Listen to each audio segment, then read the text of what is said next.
방송에서 제공하는 부동산 정보는 투자 판단에 대한 조언입니다. 방송에서 제공하는 부동산 물건의 가치, 가격 상승 및 가격 하락에 대해서는 방송사에서 보장하지 않습니다.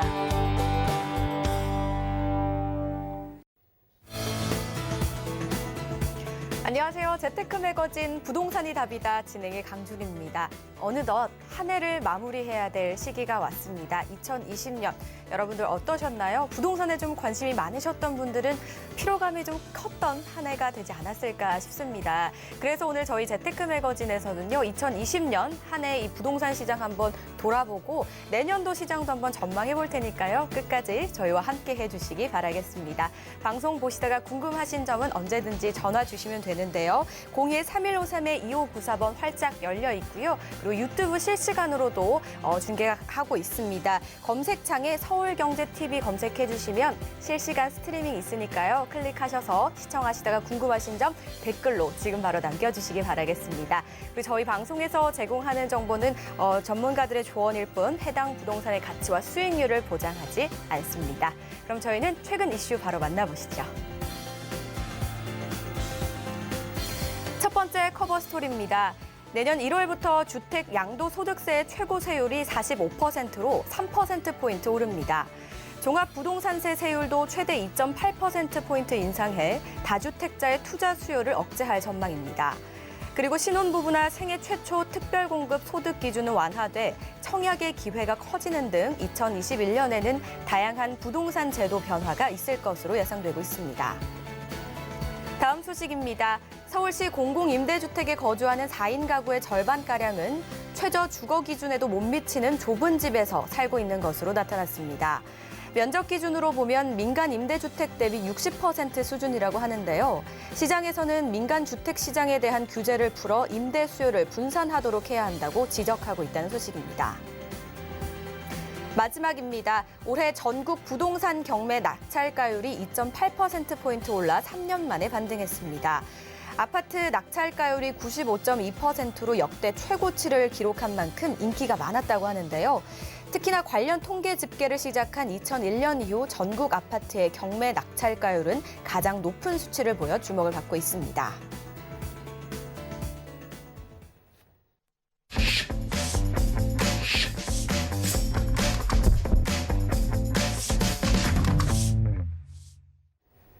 오늘 함께 하실 분 바로 만나보도록 하겠습니다. 조민기 이사 자리하셨습니다. 안녕하세요, 이사님. 네, 안녕하세요.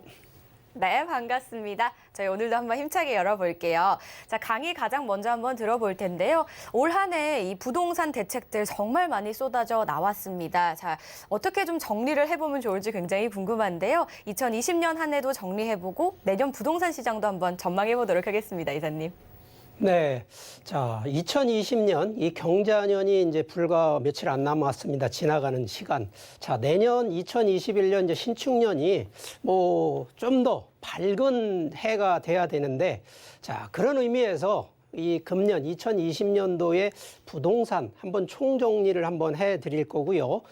이 내년 2021년에는 과연 부동산이 어떻게 좀 변화가 될 수 있을까라는 점에서 한번 설명을 좀 드려보도록 하겠습니다.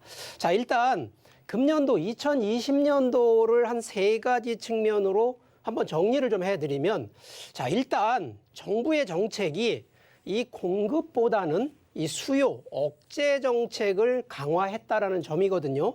뭐 규제 지역을 지정을 하든가 대출 규제, 세금 강화를 통해서 투자에 대한 투기자들을 좀 막는 정책을 강화를 시켰다라는 점이 특징이었고요. 자, 이러한 여세로 인해서 실제 시장 수요를 살펴보니까 매매, 특히 주택 매매 가격이 폭등을 했습니다. 자, 이게 심리적인 요인, 특히 뭐 영끌이라든가 이런 패닉 바잉으로 들어가시는 분하고 수요 심리, 지금 아니면 주택을 못 산다라는 바로 이 심리가 상당히 상승을 했다라는 점. 여기에 한 가지 더가 이 2022년도, 2020년도 하반기에 임대차 3법이 통과되면서 전세 가격까지도 쌍끌이 상승을 유도를 했습니다. 결과적으로 전세 가격만 올라가면 큰 문제가 없었는데 매매 가격까지 같이 올라가다 보니까 결과적으로 2020년은 결국은 상승의 해였다라는 점인데, 자, 2020년도 키워드 다시 한번 좀 살펴보면, 자, 매수 심리, 지금 아니면 주택 못 산다라는 이 심리가 너무 크게 작용을 했다는 점, 여기에 원래 수도권, 서울권이라든가 서울의 인근 지역 이쪽이 원래 가격 상승만 원래 예상이 됐었는데, 자, 추가 규제 지역을 지정함으로 인해서 풍산 효과가 극대화되다 보니까 전국으로 가격 상승을 만들었다는 점. 그리고 과거에 뭐 정부 정책이 들어갔을 당시에 가격 상승이 있었던 이런 데자부가 다시 발생했다는 점. 자, 2020년도 가장 큰 요인은 바로 정부 정책입니다. 지금 이게 2020년도에 발표된 정부의 부동산 정책입니다. 자, 실제 규제 지역 지정 확대, 자, 요번에 바로 12월 17일 날도 추가 지정을 36곳, 전국 기준으로 36곳을 더 지정을 했는데, 이 지정 확대가 과연 올바른 부동산 이 규제라든가 이런 부분으로 해서 조금 더 완화를 시켰냐? 그렇지 않다는 거죠. 결국은 풍선 효과만 더 유발시켰다라는 점이고요. 자, 세금 강화나 대출 규제, 자, 이 부분은 충분히 이 부동산 정책, 특히 부동산 가격 안정화를 유도를 했었기 때문에 심리적 압박은 온 것은 맞지만, 실제 이것은 부익부, 빈익빈 효과를 더 심리적으로 좀 더 만들었다는 점이고요. 자, 실제 주택 공급 확대, 정책상으로도 보면요, 뭐 3기 신도시, 수도권 주택 공급 상당히 많은 방안들 많이 발표를 했습니다. 그럼에도 불구하고 실제는 이 공급보다는 수요 심리를 더 자극을 했기 때문에 2020년도 상으로 놓고 봤을 때에는 수요 억제 쪽으로 더 강화되지 않았냐라는 측면으로 살펴볼 수 있겠습니다. 자, 그러면 2021년도, 자, 실제 2020년도 올해 같은 경우에는 부동산 가격 급등기라고 얘기를 드리는데, 자, 제가 아까 과거의 부동산 데자부라고 얘기를 드리는데, 과거에 이 김대중 대통령, 노무현 대통령이었을 때도요, 공급 억제라든가 규제 정책을 했기 때문에 이때도 물론 정책만 해서 된 건 아니지만 가격 폭등 시기가 있었습니다. 바로 요 시기 끝나면서 리먼 브라더스, 이게 세계 이 금융위기가 딱 오니까 다시 안정권이 오고, 이때부터 대규모 공급 정책이 무려 10년 동안을 공급 정책을 하니까 안정기가 왔거든요. 자, 그런데 요번에 이제 문재인 대통령 시기에 강력한 공급 규제 억제, 그리고 여러 가지 지금 추가에 대한 부동산 이 수요를 억제하는 정책을 하다 보니까 이때도 지금 급등기가, 그래서 과거 급등기와 현재 급등기가 동일한 기준으로 지금 가고 있는 이런 패턴을 보여준다는 거고요. 자, 결과적으로 규제 정책은 분명히 지속이 됩니다. 내년에도 지속이 될 거기 때문에, 자, 이 부분은 충분히 감안을 하셔야 되는데, 자, 변동성 하나가 바로 이 시중 유동성, 시중에 놔두는 유동성이 너무 풍부합니다. 자, 금리가 됐던 환율이 됐던, 그리고 지금 코로나19로 인해서 또 여유 자금들이 많이 지금 또 공적 자금이라고 하는 이런 자금들이 더 풀어지기 때문에 실제 유동성이 풍부하다 보면 투자할 곳은 갈 데가 없다라는 거거든요. 자, 그렇기 때문에 이런 자금들이 들어오는데, 자, 여기 변수 하나. 예상치 못한 경제 위기가 나올 수도 있다라는 겁니다. 실제 과거에 있던 이때에도 금융위기가 한번 왔기 때문에 과연 내년에 금융위기가 올 거냐? 제가 볼 땐 이거는 거의 희박한 상황이긴 합니다만, 그래도 세상 일은 모른다라는 측면에서 경제 위기가 오게 되면 당연히 침체기가 올 수 있다라는 점은 감안을 하시라는 얘기를 드리겠고요. 자, 그래서 내년도 2021년도 부동산 전반적으로 좀 한번 전망을 좀 한번 살펴보니까, 자, 내년도 2021년 주택가격, 자, 매매 가격은 일단 상승을 합니다. 자, 그런데 하반기에는 상승보다는 유지 쪽으로 가는 이유가 좀 있습니다. 내년 하반기에는요, 여러 가지 보유세, 특히 세금에 대한 부분이 강화되고 증대가 되다 보니까 실제 주택을 갖고 있는 분이 매매 쪽으로 좀 많이 턴을 할 수 있는 이런 상황이 발생할 수 있기 때문에 실제 하반기에는 상승보다는 가격 유지 쪽으로 갈 가능성이 높다라는 측면이 나오겠고요. 자, 전세는요, 내년도까지는 전반적으로 상하반기 다 해서 무조건 상승한다라는 점을 이해를 하시면 되겠고요. 자, 이 해당 지역을 놓고 보면 서울 수도권은 여전히 강세를 누릴 것으로 판단이 됩니다. 자, 그럼 실제 시장 변수로 볼 때는 내년도 하반기부터에는 매도 물량, 매수 물량보다는 매도 물량이 증가가 될 가능성이 있다는 점.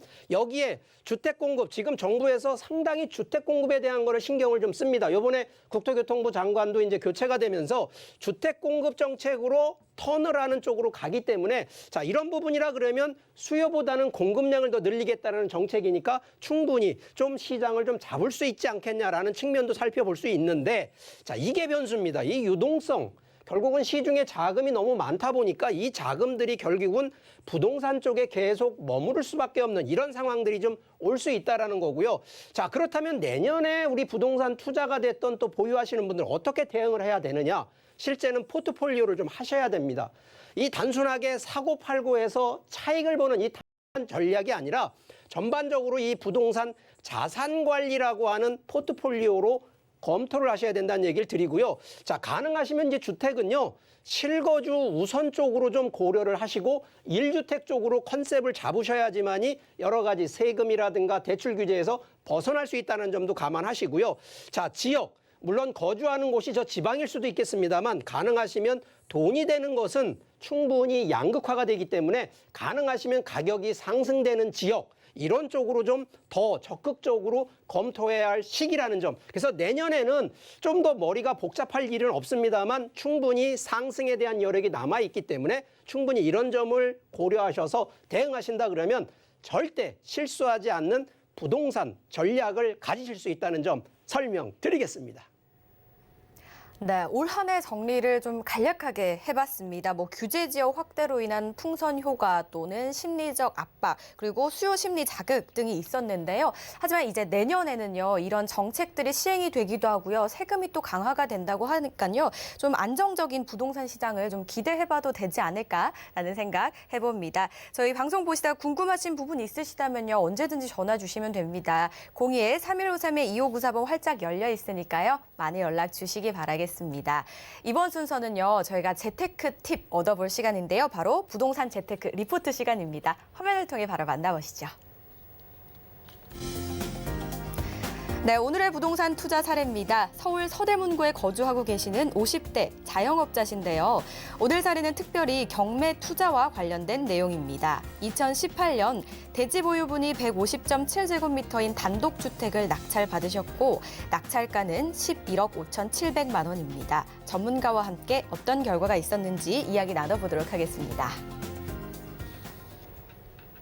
경매를 통해 낙찰을 받으셨는데 2년 전에 낙찰을 받으셨거든요. 과연 2년이 지난 지금 어떤 결과가 있었는지 굉장히 좀 궁금해지는데요, 이사님. 어떨까요? 네. 자, 이 부동산 투자는 뭐 한 가지 방법이 아니라 다양한 이 루트가 있습니다. 자, 그 중에 이제 한 방법이 경매라는 부분인데, 자, 이분 같은 경우에는 경매로 해서 이 단독주택을 투자를 합니다. 자, 위치상으로는 서교동, 우리가 이제 홍대 입구역이라고 하는 지하철역 근처인데 서교동에 낙찰가 11억 5,700만 원, 감정가는 10억 7천만 원대 정도 되는데 자, 단독주택입니다. 자, 이분은 시세 차익과 개발용 투자로 투자를 했는데 자, 실제 성공하셨는지 안 했는지 직접 한번 내용을 보시겠습니다. 자, 위치가 홍대 입구역, 합정역, 망원역, 바로 여기가 서교동입니다. 이 서교동에 있는 이 단독주택을 투자를 하셨는데 자, 금액대가 대지가 이 정도면 낙찰가가 보통 이때 당시 2018년 1월 달에 하니까 작은 건 솔직히 이때 당시에는 아닙니다만 그래도 현재 기준으로 보면 11억대라 그러면 아주 투자는 약한 부분인데 자, 토지가 46평, 건물 31평의 단독주택인데 실 부분이 낙찰 기준으로 보면 원래 그 안에 임차인이나 아니면 이런 따로 임대를 놔서 있는 부분이 아니라 주인 세대가 거주를 하시니까 이분 같은 경우에는 근저당권만 말소하는 기준으로 들어가니까 상당히 명도하는 데에는 어려움이 없었던 분인데 자, 현재 매수가가 우리가 3.3제곱미터 평당가로 보면 한 2,515만 원대 11억대의 낙찰을 받으셨는데 자, 현재가가요. 토지가 기준으로 평당 4,500만 원까지 상승을 했다는 점으로 놓고 봤을 때에는 상당히 지금 수익 기준으로는 성공하신 케이스입니다. 자, 그런데 우리가 지금 이런 성공 사례만 놓고 보면 무조건 경매하면 다 성공할까? 돈을 다 버셨다? 아닙니다. 자, 그래서 그 부분을 조금 제가 좀 설명을 더 드려볼까 합니다. 자, 일단 경매라는 기준을 놓고 보면은요, 뭐 쉽게 얘기해서 어느 분이 부동산을 사기 위해서 대출을 받으시면 대출이라는 부분은 결국은 이자와 상환액을 갚아나가는 건데, 자, 결론은 이자를 3개월 연체 못 냈을 때, 돈이 없어서 못 냈을 때에는요, 바로 이거는 이 해당 대출을 빌려줬던 이 채권자라고 하는 부분이 있습니다. 이 채권자라는 분이 결국은 이자를 못 냈으니까 법원에다가 이 부동산을 매각해달라라는 부분, 이런 절차라는 게 경매라는 거거든요. 결국은 내가 남의 돈을 빌려서 투자를 해놓고 그 돈을 못 갚아나가는, 근데 상환액이 아니라 이자 비용을 못 갚았을 때도 이런 문제가 생기는 겁니다. 자, 그러다 보니까 경매 절차를 놓고 보면 결국은 법원에 신청이 들어가서 나중에 결국은 소유권 이전 등기 가는 이 시간이요, 보통 짧아도 1년, 우리가 보통 8개월에서 1년 정도 기간을 놓고 보는데, 우리가 일반적으로 투자하는 시기는 바로 이 입찰하는 요 시기거든요. 자, 그런데 우리가 투자를 하는 부분에 있어서는 반드시 체크해야 될 내용이 있습니다. 자, 경매할 때는요, 우리가 일반 그냥 부동산에 어디 공인중개사 거기 찾아가서 투자하는 게 아닙니다. 경매 같은 경우에는요, 일단 권리 분석. 이유가 왜 그러냐면 법원에 이미 이 대출 근저당권 기준으로 들어가다 보니까 말소 기준 권리 파악을 반드시 해야 되는데, 이 말소 기준이라는 것이 하나는 이 투자하시는 분이 인수를 하는 부분이 있고, 하나는 없애는 말소 기준이 두 가지가 있는데, 인수 기준으로 가져가는 게 문제입니다. 말소 기준은요, 그냥 다 배당 줘서 낙찰 받으면 낙찰가 금액 안에서 다 해결이 되기 때문에 이건 큰 의미가 없겠는데, 말 그대로 해당 경매를 받았는데 인수를 하는 금액이 더 있을 경우에는 내가 낙찰가보다 인수 금액을 더 추가로 지불해야 되니까 이거는 피해, 결국은 손해를 보신다는 얘기입니다. 그래서 반드시 권리 분석, 말소 기준 권리 파악을 반드시 하시라는 얘기를 드리는 거고요. 현장 답사, 이유는요, 바로 이러한 인수 기준이라든가 말소 기준을 체크하는 거는 현장에 예를 들어서 임차인, 임대차가 돼 있는데 임대차인 중에요, 배당 안 받으시는 분이 있고 배당 받으시는 분이 있습니다. 결론적으로 나중에 임차인 중에 배당을 못 받으시고 나중에 인수하는 거를 끌어들일 때에는 이거 현장 답사 못 하신 분들은 체크 못 한다는 얘기죠. 그래서 반드시 현장 하셔야 되고요. 또 하나는 현장 답사의 용도는 뭐냐면, 임차인들이 결국은 세입자가 살고 있는데 나중에 낙찰 받아서 이분들 내보내야 되는데 바로 이 명도거든요. 명도가 어려운 거 받아놓으시면요, 이거 싸우는 거, 인도명령이나 명도소송 다 있긴 합니다만 이거 상당히 어렵습니다. 그리고 또 추가 비용도 발생하니까 현장 답사 반드시 하시라는 얘기 드리고요. 특별 매각 조건도 이거 반드시 확인하셔야 됩니다. 이 안에는요, 여러 가지 조건들이 들어갑니다. 물건 하나만 있는 게 아니라 물건 안에서도 완투 해가지고 좀 세부적으로 들어가 있는 건데, 자, 이런 부분들은요, 등기부 사항만 확인하는 것이 아니라 바로 법원에 가셔서 바로 이 경매 물건에 대한 내용 반드시 확인하시라는 얘기 드리는 거고, 이거 자금 계획이요, 요즘 옛날에 이제 대출 같은 경우에도 경매, 잔금 대출이라고 하는 경매 같은 경우는 대출의 조건이 완화가 됐었는데 지금은 안 그렇습니다. 이거 대출 이제 쉽지가 않습니다. 그렇기 때문에 자금이 없는 분이 덜컥 입찰 들어가서 입찰 보증금 내놓으시고 당연히 되겠다라고 들어가셨다간 이거 문제가 생기니까 이런 부분 꼼꼼히 확인하시고, 이거 시장 흐름도요, 무조건 아파트 경매 나왔다 해서 무조건 들어가시는 거 제가 볼 때는 어렵습니다. 이런 부분들 좀 꼭 좀 하시고, 시간은 넉넉히 가지셔야 된다는 거. 그리고 대부분 우리가 부동산 특히 경매 고수들 얘기할 때는요, 이게 당연한 특수물건은 어렵긴 하지만 고수익이 나옵니다. 그러니까 수익이 많으니까 다들 욕심은 특수물건에 가는데, 이거 특수물건 먼저 가실 게 아닙니다. 그냥 일반 물건을 먼저 들어가셔서 연습하신 다음에 나중에 이제 조금 고수가 되시고 나면 특수물건 보시는데, 여기서 하나, 자, 우리가 등기부상에 표시되는 지금 권리분석사항에서 인수냐 말소냐라는 부분인데, 여러분들이 반드시 확인해야 되는 건 등기부상에 표시되는 건 큰 의미가 제가 볼 땐 문제되는 거 없는데, 반드시 등기부상에 표시가 안 되는 거, 이런 것들이 현장 답사가 필요한 이유 중에 하나가 법정지상권, 유치권, 선순위 임차권 같은 경우에는 이게 어디에도 표시가 안 돼 있으니까 현장에, 특히 법원에 가셔서 반드시 이거는 확인하고 현장에서 확인하라는 점을 꼭 얘기 드리니까, 이런 점들만 체크하신다 그러면 경매 투자 어렵지 않고요, 솔직히 손해 안 봅니다. 자, 그러다 보니까 실제 그러면 여러분들이 우량 경매 물건, 그냥 물건 나와서 가격이 최저가네, 이거를 보는, 가격을 보고 보는 것이 아니라, 자, 요 몇 가지 항목이 있습니다. 이 구체적으로요, 이 구체적인 목표 설정이 일단 가장 큰 타이틀입니다. 여러분들이 보실 때 내가 아파트를 사시는데 투자만 생각하시는 분도 있지만 실제 수요를 어떤 수요로 갈 거냐, 내가 거주할 목적으로 가실 거냐, 말 그대로 나중에 차익으로 가실 거냐라는 거 반드시 보고요. 수익률도 따져보셔야 됩니다. 경매 들어가는 경매 비용에 나중에 인수라든가 인수금액가가 들어가게 되면 인수금액까지 들어가면 수익률 더 떨어지거든요. 그래서 이런 부분들 보시고 투자 가치가 향후에 최소 5년에서 10년 뒤에는 충분히 더 가치가 올라갈 수 있는 물건인지 반드시 체크를 하라는 얘기고요. 두 번째, 이게 꼭 정답은 아닙니다만 자신이 익숙하고 잘 아는 지역을 일단 공략하시는 게 좋습니다. 저희 전문가 같은 경우는 무조건 서울 얘기하면 서울의 어디, 그 돈이 되는 데는 당연히 강남 용산 얘기할 수밖에 없습니다. 그런데 내가 알지도 못하고 이런 데를 함부로 간다? 그리고 돈 되는 지역이라고 남들이 얘기하니까 광범위한 지역 안 됩니다. 이런 지역 가셨다가는 대부분 실수할 수밖에 없는 조건이니까 가능하시다면 자신이 익숙하고 잘 아시는 지역을 먼저 공략하시는 게 조금 더 유리하다는 점. 여기에 경매 신청권자가 1순위이면서 제1금융권. 자, 이 이유는요. 그 해당 경매 물건이 1금융권이면요. 대출 쉽게 안 해주거든요. 그만큼 은행권에서, 그것도 제1금융권에서 대출해줬다는 얘기는 이 물건이 안정적이고 어느 정도는 검증된 물건이라는 걸 반증한다는 점. 이런 점을 또 한번 발상으로 생각하셔야 됩니다. 그래서 가능하면 1금융권이면서 1순위에 있는 경매 물건들을 하시는 게 조금 더 유리하시고, 감정평가 금액이 좀 저평가된 거. 자, 이 이유는요. 아까 제가 경매 기간, 총 기간을 놓고 보면 1년 정도 된다고 그랬습니다. 자, 그런데 이게 유찰이 되고 넘어가다 보면 2년이 되는 것도 있어요. 그럼 감정평가가 2년 전에 감정평가 받아놓은 거하고요. 실제 지금 경매 입찰하는 시기하고 놓고 보면 감정가가 당연히 저평가된 게 있다는 얘기죠. 이런 거를 놓고 보면 내가 지금 입찰할 때 감정가가 낮은 거를 해놓게 되면 충분히 차익이 많다라는 거, 이런 부분을 반증하는 거고요.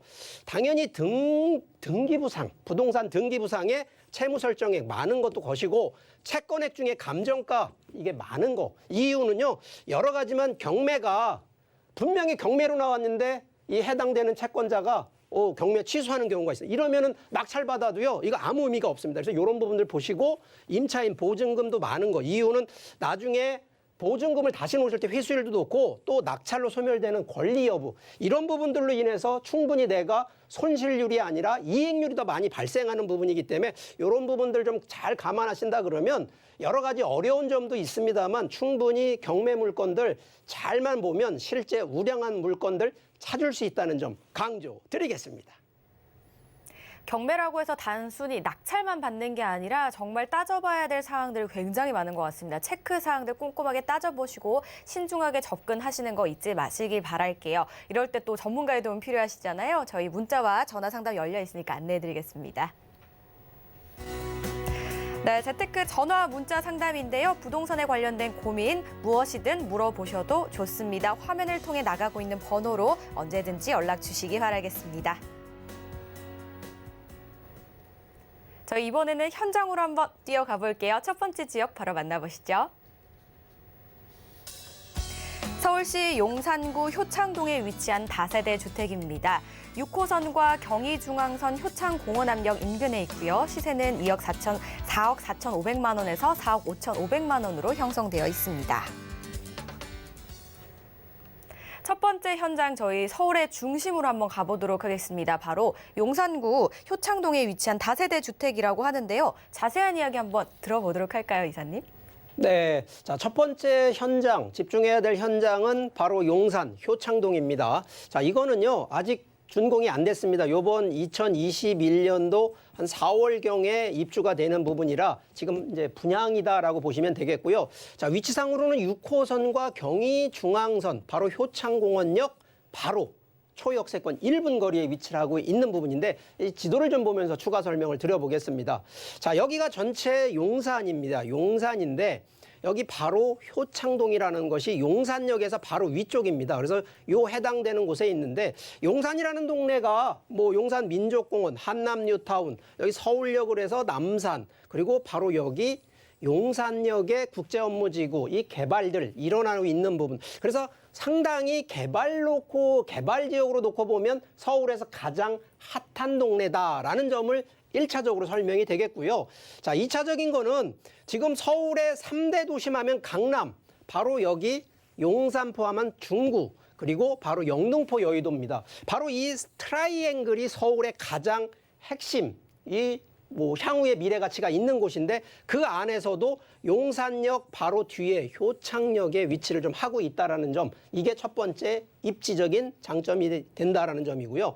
자, 두 번째는 결과적으로 용산하면 지금도 전반적인 대형 개발 호재들, 이 과거에 용산 국제업무지구가 한 번에 개발이 되렸다가 이제 그게 무산이 되면서 이제 개별로 이제 개발이 되고 있는데, 결과적으로 이 용산역 앞쪽은 이미 개발이 100% 끝나고 있는 상태고요. 그 바로 밑에 쪽으로 용산역 바로 밑에 지금 정비창 1구역이 이제 재개발로 추진이 되고 있다는 점입니다.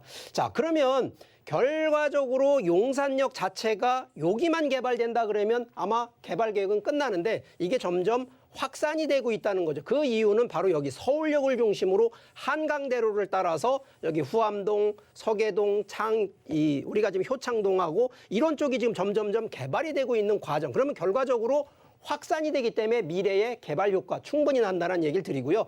일단 여기 민적공원, 전 세계적으로 주요 도시 보면 가장 강력한 랜드마크 센트럴파크거든요. 서울권 전국 기준으로 서울권에서 용산민족공원만큼 큰 게. 근데 지금 아직 개발 삽도 안 떴습니다. 이거 지금 조만간 개발이 되기 때문에 이러한 부가가치 랜드마크 상당히 매력적이라는 점이고요.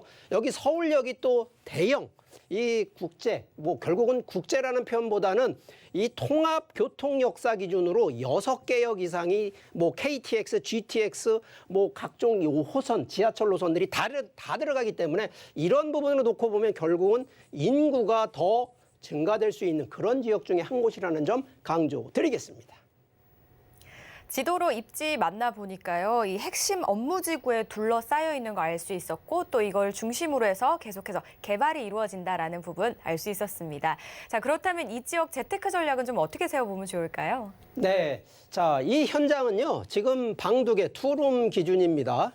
거기에 지금 시세가 4억 4,500에 4억 5,500인데 자, 현재 아직은 준공이 안 되다 보니까 일단 예상되는 전세 금액이 3억 1천 정도. 그래서 결국은 실제 한 1억 중반대 정도를 자금이 있으신 분들이라 그러면 충분히 투자 가치가 있는 부분이고요. 자, 이 부분이 혹시라도 이제 월세 쪽으로 놓고 보시면 월 한 90만 원 정도가 되시기 때문에 자, 대출이 여기도 40% 기준이 됩니다. 여기는 용산역이 아니기 때문에 실제 실거래, 실거주하실 필요는 없기 때문에요. 월세 기준으로 하면 한 2억 초반대 정도 자금 가지고 투자가 되는데 보통 용산 같으면은요, 짧게 가시는 게 아니라 중장기적으로 그래서 한 7년에서 10년 정도를 바라보시고 투자 결실을 맺는 이런 전략이라고 보시면 좋겠습니다. 용산구 효창동 저희 만나보셨고요. 다음 지역 바로 만나보도록 하겠습니다. 서울시 영등포구 신길동에 위치한 아파트인데요. 개통 예정인 신안산선 도림 사거리역 초역세권에 위치하고 있습니다. 시세는 5억 5천만 원에서 7억 3,700만 원으로 형성되어 있습니다. 이번에는 또 다른 핵심 지역입니다. 바로 영등포구인데요. 이곳은 사실 주요 업무지구랑도 굉장히 가깝지만 특히 여의도로 거의 도보로 갈 수도 있을 것 같거든요. 한번 바로 만나볼까요? 네. 자, 두 번째 집중해야 될 현장, 바로 이 영등포 신길동에 위치를 하고 있는데, 자, 이 두 번째 현장은 아파트인데요. 자, 이게 지금 지어진 아파트가 아니라요. 앞으로 지어질, 그래서 이거는 이 조합원 모집 청약 아파트라고 얘기를 좀 드리겠습니다. 자, 그런데 이게 위치가요. 지금 보통은 역세권이 만들어진 곳에 투자를 하시는 분이 있고 만들어진 곳에 매수를 하시는 분들인데, 자, 여기는 신안산선 도림사거리역, 지금 이게 예정에 되어 있는 바로 이곳에 역세권에 만들어지는 바로 아파트다, 분양 아파트다라는 점 먼저 설명을 드리겠습니다. 자, 위치상으로 보면 바로 여기가 영등포고요. 자, 여기가 도림사거리역, 이 신안산선이 지금 2024년에 개통을 예정하고 있어. 지금 공사 한창 하고 있는데 이게 바로 여의도까지 들어가는 겁니다. 그래서 영등포 여의도 하면 일단 서울권의 3대 도시이기 때문에 충분히 미래 가치가 있는 부분인데 주변 자체에 보면 이미 신길 뉴타운이라든가 영등포 뉴타운이 어느 정도는 거의 90%가 완성이 된 단계니까 결국은 이런 개발에 대한 압력이 영등포역 좌우로 해서 지금 개발이 진행되고 있는 점 때문에 충분히 미래 가치가 더 있는 부분이고요. 자, 여기가 지금 여의도의 영등포하고 지금 서울시 기준으로 2040 도시계획으로 보면 상당히 지금 개발 계획이 아주 대단위적으로 계획이 되어 있습니다. 그러다 보니까 실제 여의도 영등포권에는 지금도 가격대가 상당히 많이 상승을 했지만 향후 7년에서 10년 뒤에는 어쩔 수 없지만 더 희소성으로 인해서 가격대가 더 올라갈 수밖에 없는 그런 입지고요. 자, 실제 영등포역 앞에 영등포역에 롯데백화점, 신세계백화점이 있는 바로 여기에도 벌써 영등포 도심 역세권 재개발 구역으로 이미 확정이 돼서 개발이 진행되고요. 이 바로 밑에 있는 신길 뉴타운도 이미 90%가 다 개발이 진행돼 있는 상태입니다. 그래서 실제 가격대가 상당히 많이 상승을 했다는 점이고, 자, 여기에 이제 지금 신안산선 바로 여의도까지 들어가는 신안산선이 2024년이면 개통이 되기 때문에 충분히 또 교통에 대한 효과까지도 누려볼 수 있는 바로 입지적인 장점이 있는 현장이라는 점 강조하겠습니다. 주변에 다양한 역이 이미 있기는 하지만요. 이제 곧 개통 예정인 역과 함께 들어서는 아파트라고 합니다. 좀 관심 있으신 분들 주목해 보시면 좋을 것 같은데요. 재테크 전략 바로 세워주시죠. 네. 자, 1차적으로 제가 보통은 투자 기준으로 설명을 드리다 보면, 자, 실제 이 영등포가 가격 상승률, 아파트 가격 상승률로는 가장 서울권에서 높은 곳 중에 한 곳이고요. 실제 사례를 놓고 보면 바로 여기 신길 뉴타운에 만들어져 있는 34평 아파트 기준으로요. 현재 시세가 14억 8천. 그리고 최근 1개월 기준으로 15억대까지도 돌파했던 곳이 바로 여기입니다. 자, 34평 기준으로 14억입니다. 자, 그런데 오늘 이 현장 같은 경우에는 자, 5억 5천만 원 정도 시세가 25평 기준이고요. 7억 3,700만 원 기준이 34평 기준의 분양가입니다. 자, 그러면 일단 가격적인 측면에서 자, 계약들을 지금 아직 건물이 아파트가 만들어진 게 아니라 이제 시작을 하는 거기 때문에 초기 들어가는 자본 같은 경우에도 크게 많이 안 들어간다는 거예요. 1억 미만 정도 되기 때문에 총 분양가 대비 또 한 65%가 대출이 되기 때문에 충분히 실투자 한 1억대에서 2억대 정도 가지고 있는 자금 이 기준이시라 그러면 충분히 투자가 되는데 아까 말씀드렸던 주변 시세가 25평 기준으로 8억 5천만 원, 지금 34평 기준으로는 13억대에서 14억대 되기 때문에 충분한 차익형으로도 감안하신다 그러면 한 7년 정도를 보고 투자하는 이런 전략을 가져가라는 점 설명드리겠습니다. 네, 신길동의 가치 분석을 한번 나눠봤습니다. 궁금하신 부분은요. 02-3153-2594번으로 많은 연락 주시기 바라겠습니다. 다음 지역도 바로 만나보시죠. 서울시 성북구 상월곡동에 위치한 다중주택입니다. 6호선 상월곡역 인근에 있고요. 시세는 19억에서 19억 5천만 원으로 형성되어 있습니다. 네, 상월곡 하면 장인 뉴타운이 가장 먼저 떠오르고요. 주변에 대학가가 굉장히 좀 많은 지역이기도 하거든요. 저희 바로 분석해 볼게요. 네, 자, 세 번째 현장은 성북구입니다. 성북구 상월곡동. 자, 이게 강북의 한 곳이긴 합니다만, 자, 이 세 번째 현장은 통건물, 다중주택 건물입니다. 자, 이게 3층짜리 건물이고요. 자, 위치상으로는 6호선 상월곡역, 여기도 도보 1분 정도 거리에 초역세권에 위치를 하고 있습니다. 자, 일단 한번 지도를 또 살펴보시면 바로 여기 상월곡역에 1분 정도 거리에 위치를 하고 있는데 바로 옆에 이 동덕여대 이 대학교가 하나가 있고요. 위쪽으로는 장인 뉴타운이 아주 크게 지금 형성이 돼서 개발이 또 한창 진행되고 있고 주변 자체에는 이렇게 큰 근린공원 이런 이 쾌적성까지도 갖고 있는데 자, 일단 이런 지하철이 들어가는 부분으로 놓고 보면 일단 차익이 가능하다라는 점이 첫 번째. 자, 두 번째는 이 상월곡역만 중요한 것이 아니라 이 6호선을 따라 보면은요, 반경 한 3km 이내에 자, 동덕여대만 있는 것이 아니라 고려대, 성신여대, 뭐 카이스트, 경희대, 한국어, 외국어대, 종합예술대 주변 자체에 일단 대학교가 밀집하고 있는 곳은요, 바로 임대입니다. 임대 수익이 일반 뭐 우리 신혼부부들 임대 놓고 하는 이런 게 아니고요. 바로 대학생들을 상대로 하는 임대 수익을 목적으로 하는, 그러면 두 번째 목적은 임대 수익을 창출할 수 있는 바로 그런 입지라는 점이고요.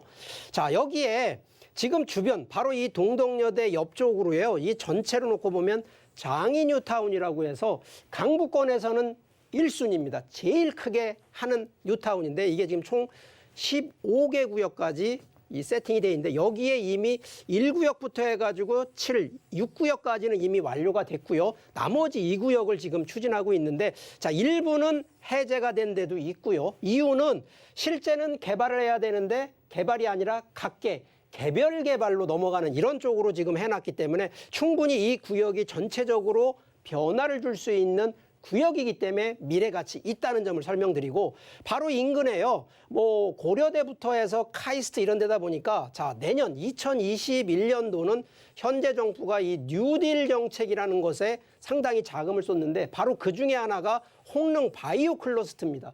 바로 여기가 바로 이 학술, 특히나 동대문구 뉴딜 사업의 바이오 센터를 별도로 지금 만들어서 육성시키겠다는, 그럼 결과적으로 정책이 들어가다 보니까 당연한 얘기지만 인구하고 이런 부분이 증가될 수밖에 없는 이런 요인이고요. 자, 여기에 또 하나 교통 변수가 이 강남 쪽은요, 9호선 황금 노선이라고 9호선이 돼 있는데 바로 강북에는 지금 계획되고 있는 강북 목동에서 바로 청량리까지는 광북 횡단선이 준비가 되어 있고요. 바로 또 이 동북선 경전철까지 돼 있는데 바로 이게 대부분 다 이 상월곡동을 다 지나가는 바로 이런 부분이 향후의 교통 개선으로 인한 미래 가치도 있는 바로 그러한 입지라는 점 강조하겠습니다.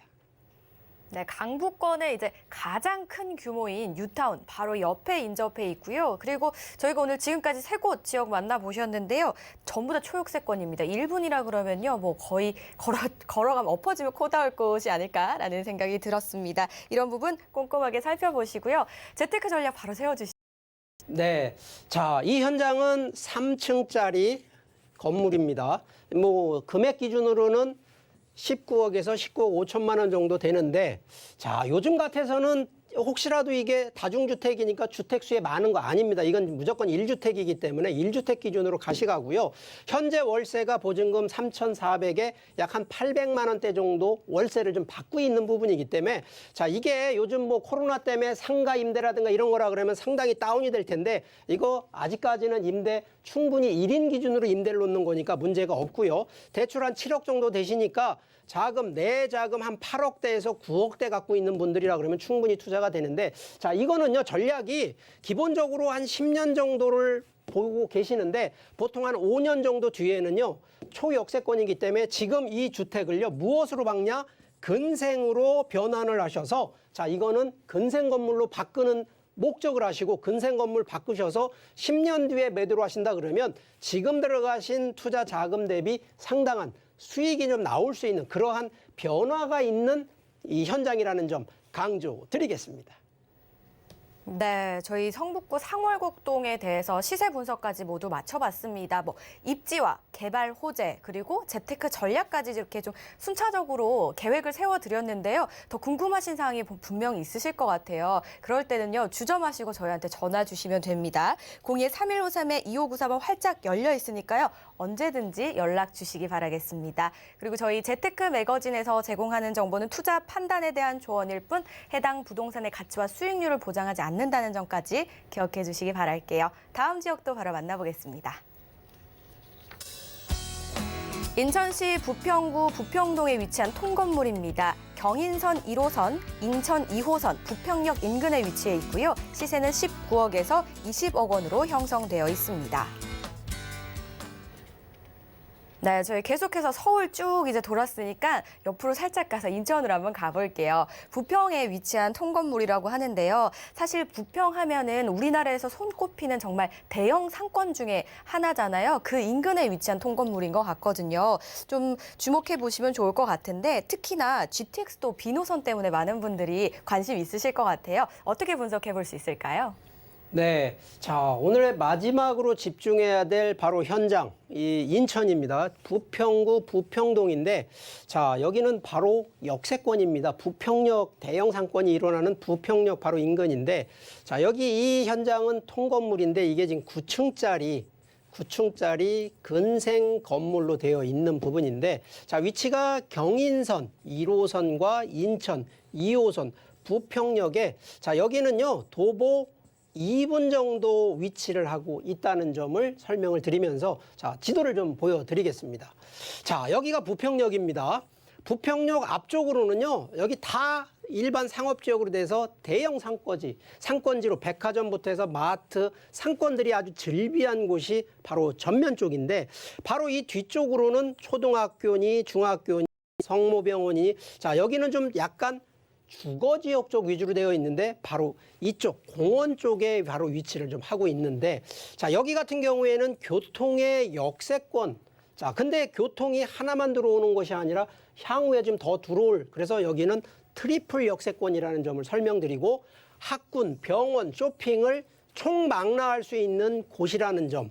세 번째, 이 공원이 또 넓게 돼 있다 보니까 쾌적한 이 환경까지도 맞추어져 있는 부분인데, 자, 실제 여기를 이제 보통 투자에 대한 부분은 서울권도 아닌데라는 측면도 좀 있습니다. 그런데 그런 부분들을 좀 감안하는 게 바로 세 가지입니다. 자, 첫 번째는요, 이 부평역을 중심으로 해서 지금은 무엇으로 바꾸냐? 전면은 전부 상업지입니다. 자, 그런데 이 부평역 뒤쪽으로는요, 주거지 아니면 준주거지거든요. 자, 그럼 이 얘기는요, 주거지나 준주거 지역이 상업지, 결국은 용도 상향에 따른 지가 상승이 뽑혀진다는 얘기고요. 두 번째는 부평역이 지금은 뭐 경인선이나 인천 2호선 기준으로 결과적으로 그 동네의 역세권이 아니라 바로 이 GTX 교통호재가 GTX 노선이 들어가기 때문에 여기도 교통호재에 따른 시세 차이까지도 감안하실 수가 있고요. 전반적으로 지금 앞쪽이 지금 상권이 돼 있지만 이 부분이 GTX가 들어오면 뒤쪽까지도 상권이 더 확장이 되기 때문에 주변 대형 상권에 따르는 결론적으로 임대 수익. 자, 그러면 상가만 하는 것이 아니라 주로 임대, 특히나 이 우리가 근생 기준을 보면 사무실이나 이런 부분들까지 수요가 딸리기 때문에 충분히 임대 수익까지도 노려볼 수 있는 바로 그런 입지라는 점을 강조드리겠고요.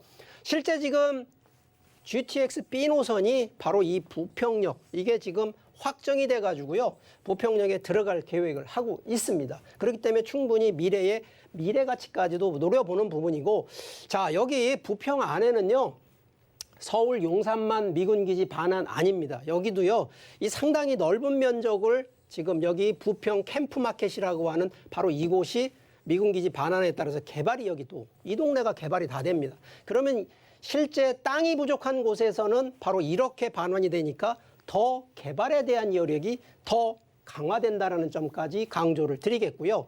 자, 실제 지금 여기 인천 같은 경우에는 전반적으로 경기도권에서 가장 젊은, 그러니까 뭐냐면 이 평균 연령 기준으로 한 41세 정도 되는, 그러니까 결국은 젊은 인구라는 인구 기준으로 놓고 보면 왜 젊은 게 좋으냐? 바로 이 생산 가능 인력 때문에 그렇다는 거거든요. 그러면 결국은 소비 패턴이 됐던 생산성이 됐던 이 부분이 다 상승하니까 충분히 젊음의 도시가 된다는 얘기는 미래 가치가 있다는 점을 설명드리는 거기 때문에, 이런 점을 감안하신다 그러면 충분히 미래라든가 뭐 용도 상향에 의한 시세 차익, 임대 수익 뭐 동시에 바라볼 수 있는 그런 지역이라는 점을 설명드리겠습니다. 네, 일단 이 입지를 만나보니까요, 저희가 앞서서 만나본 지역도 전부 초역세권이었는데 부평 역시 초역세권입니다. 도보로 2분 거리라고 하고요. 그리고 저희가 개요 소개드릴 때는 이 더블 역세권인 줄 알았는데 알고 보니까 트리플 역세권까지 바라볼 수 있다는 부분 굉장히 좀 큰 장점일 것 같고요. GTX B 노선 여러분들 많이들 알고 계시죠? 굉장히 핫한 노선입니다. GTX B 노선도 들어오고 그 외에 다른 개발 호재 가능성이 굉장히 많습니다. 바로 미군기지 반환으로 인해서 굉장히 좀 여력이 많이 열려 있는 것 같아요. 이런 부분들도 좀 분석해 보시면 도움이 되지 않을까 싶습니다. 저희가 뭐 입지와 개발 호재 분석을 해봤고요. 이번에는 가장 궁금해하실 소식일 것 같아요. 재테크 전략과 함께 시세 분석도 나눠보겠습니다. 네. 자, 이 마지막 현장 같은 경우에는 자, 이 9층짜리 건물이다. 이게 좀 작은 물건이 아닙니다. 이 규모도 좀 크고요. 그리고 이 도로상으로 보면 딱 코너 낀 곳에 네모 반듯한 건물로 9층까지 올라가 있는 부분인데 자, 이게요. 임대형으로 놓다 보니까 지금은 근생 건물이라고 하는데 실제 8층에서 9층은요. 지금 여기 주인분이 거주하는 1주택 기준으로 1주택으로 지금 거주를 하고 있는 현장이라는 점입니다. 자, 이 9층짜리 건물이 현재 시세 19억에서 20억 원 정도 지금 책정이 되어 있는데 자, 여기요. 이게 그냥 소유자가 거주한다 그래서 돈이 없는 게 아니라 실제 지금 임대를 받는 게 보증금 3억 7,100만 원에 월 798만 원, 지금 800만 원이 좀 조금 안 되게 지금 임대를 받고 있는 겁니다. 자, 여기는요, 이게 근생이다 보니까 주로 오피스 기준으로 임대를 놓고 있다는 점이 좀 특징이 되고요. 자, 대출 이미 여기는 뭐 월세도 지만 보증금이 있다 보니까 한 1억 5천만 원 정도. 자, 이 부분은요, 현재 주인, 이 소유자분께서 대출인데 이건 승계가 가능한 거고 추가로 조금 더 대출을 더 받으신다 그러면 뭐 들어가시는 자금이 좀 더 작게 들어갈 수 있기 때문에 현재 기준으로 보증금과 대출금을 좀 합산해서 자기 자본 실제 한 13억 후반대에서 13억 후반대까지 자금을 좀 보유하신 분이라 그러면 9층짜리 건물을 인수하셔서 자, 이 부분 같은 경우에는 일단 GTX가 들어올 때까지는 그대로 월세를 받으시다가 GTX가 개통된 이후에는요. 지금 현재 거주를 8층, 9층을 주인 세대가 지금 주택으로 쓰고 있기 때문에 자, 이 부분은요. 주택으로 그대로 놔주지 마시고요. 자, 이거는 우리가 보통 이제 건물 용도 변경이라고 하는 걸 신청하시면은요. 주택을요. 오피스, 사무실, 그래서 결과적으로 전체 9층을 근생 건물로 변환을 하시라는 거를 추천을 드립니다. 그 이유는 뭐 요즘 같아서는 내가 지금 뭐 서울이든 어디든 또 아파트 하나 갖고 있고 그러면 이게 결국은 2주택 되시고 3주택 되시면 여러 가지로 주택, 다주택자에 대한 뭐 세금이나 이런 규제에 또 걸리시기 때문에 가능하시다 그러면 주택수에서 빼는 거는 일단 8층, 9층짜리 1주택을 이거는 충분히 근생으로 전환을 하셔서 가능하시면 매도하기 전 단계 기준까지는 충분히 근생 건물로 바꾸신 다음에 매도하시는 전략을 좀 추천드리니까 자, 이 부분도 뭐 별도의 리모델링 없이 잘 활용하시다가 월세 기준, 결과적으로 임대를 놓는 기준은 주변이 아직은 준주거 지역이기 때문에 상업시설까지 그 변경될 때까지는 좀 기다리셨다가 충분히 근생, 특히나 상가 말고 오피스로 활용하시는 이런 전략도 제안을 드리니까 이런 점들은 뭐 실제 한번 현장도 보시면서 꼼꼼히 체크한 다음에 뭐 저희 전문가들하고 좀 심도 있는 상담을 통해서 제대로 된 투자 전략을 알아가시면 좋겠다는 점 강조드리겠습니다. 부평동의 재테크 전략까지 한번 세워봤습니다. 지금까지 뭐 용산, 영등포, 성부 그리고 인천 부평까지 총 4곳 만나보셨는데요. 뭐 두 지역은 대형 뉴타운이 있는 경우도 있고 또 호재들이 굉장히 많이 기다리고 있는 부분들이 있었어요. 그런데 이 투자할 때 굉장히 또 신중을 기해야 되잖아요. 투자 시 유의사항 또 체크해야 될 사항이 있다면 어떤 것들이 좀 있는지 간략하게 한번 좀 짚어주시죠, 이사님. 네, 뭐 가장 일단 제일 1순위는 현장 답사입니다. 뭐 저희 같은 전문가나 뭐 또 부동산 공인중개사님 그런 분들의 얘기만 듣고 가실 건 아니고요. 반드시 현장을 답사를 통해서 1순위는 현장의 입지가 맞는지, 근데 입지가 현재 입지가 아니라요.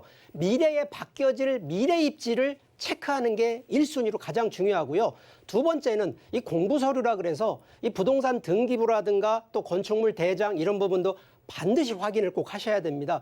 실제 요즘 같아서는 뭐 대출이든 뭐 여러 가지 근저당권 들어가 있는 뭐 경매만 체크하는 것이 아니라 일반 물건도요. 실제 그러한 근저당권 권리 분석을 반드시 또 하시라는 얘기를 드리는 거니까 현장 답사와 바로 이 권리 분석, 현장 이 해당 공부 서류들을 반드시 체크한 다음에 결과적으로 오늘 투자는 하지만 실제 수익은 미래이기 때문에 미래에 어떻게 이 지역이 바뀌는지 이 바뀌는 점에 대해서 반드시 체크하시라는 점을 좀 더 강조를 드리기 때문에 오늘 현장 눈에 가장 오늘 가서 보니까 눈에 좋더라. 그게 중요한 것은 아니라는 점만 다시 한번 말씀드리기 때문에 이런 점 잘 꼼꼼히 살펴보신 다음에 투자에 대해서는 아주 지혜롭게 결정하시기를 바라겠습니다. 네, 당장 눈에 보이는 이 현장뿐만이 아니라 다양한 서류도 검토가 필요한 것 같아요. 그래서 전문가가 필요한 거겠죠. 여러분, 전문가의 도움 필요하시다면 주저마시고 저에게 전화 주시면 됩니다. 02-3153-2594번으로 궁금하신 부분 지금 바로 전화 주시기 바라겠습니다. 오늘도 조민기 이사와 함께 정말 다양한 지역과 다양한 정보들 이야기 나누 좋은 말씀 주신 이사님 인사드릴게요. 고맙습니다. 저희 다양한 지역 만나보셨잖아요. 다시 한번 정리해드리겠습니다.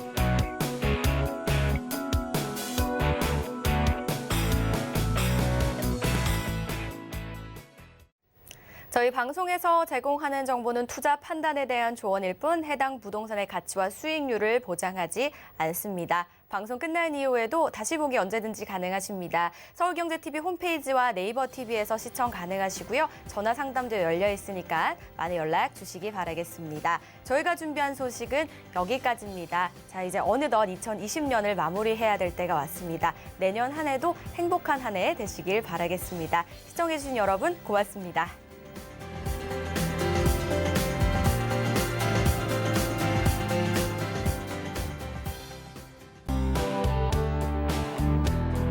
본 방송에서 제공하는 부동산 정보는 투자 판단에 대한 조언입니다. 방송에서 제공하는 부동산 물건의 가치, 가격 상승 및 가격 하락에 대해서는 방송사에서 보장하지 않습니다.